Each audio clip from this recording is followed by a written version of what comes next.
सवाल है कि क्या पीर अपनी मुरीदनियों से मिल सकता है।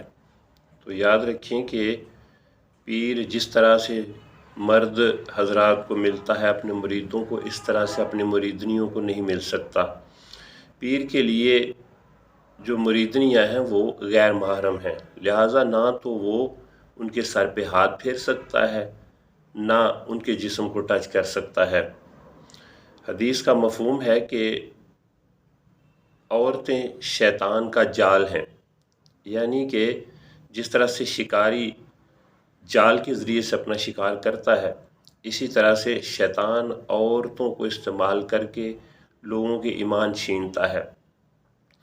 तो आजकल बदकिस्मती से हमारे यहाँ बहुत सारे बेइल्म, बेअमल, दो नंबर और ढोंगी किस्म के जो पीर हैं वो वाफिर मिकदार में मौजूद हैं। लोग जो है वो धड़ाधड़ इन लोगों के पास जाते हैं। उन बेचारों को खुद किसी चीज़ का पता नहीं होता, उनकी अपनी इस्लाह होने वाली होती है, तो उन्होंने किसी को क्या देना है, वो किसी का क्या फ़ायदा कर सकते हैं। तो हैरत उन मर्दों के ऊपर है कि जो इन ख़वातीन को ऐसे लोगों के पास जाने की इजाज़त देते हैं। तो याद रखिए कि ऐसे मर्द जो बुराई देखकर भी उसको नहीं रोकते हैं, तो ऐसे मर्दों के बारे में कहा गया कि वो दयूस हैं और दयूस के ऊपर जन्नत हराम कर दी गई है, हदीस के अंदर है।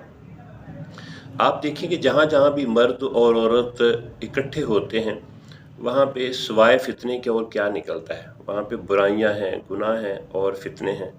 आप कहीं भी देख लें, अपने कॉलेजेस और यूनिवर्सिटीज़ जहाँ पे को एजुकेशन है, वहाँ पे आप देखें तो ये फितने जन्म ले रहे हैं।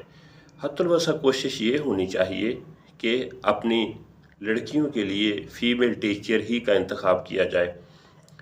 दीनी तालीम भी हो तो ऑनलाइन तालीम भी हो, तो आप हत्तुल वसा कोशिश करें कि फ़ीमेल को फ़ीमेल ही पढ़ाए, और अगर ऐसा नहीं है तो फिर एहतियात के साथ जो है वो किसी से पढ़ा जाए।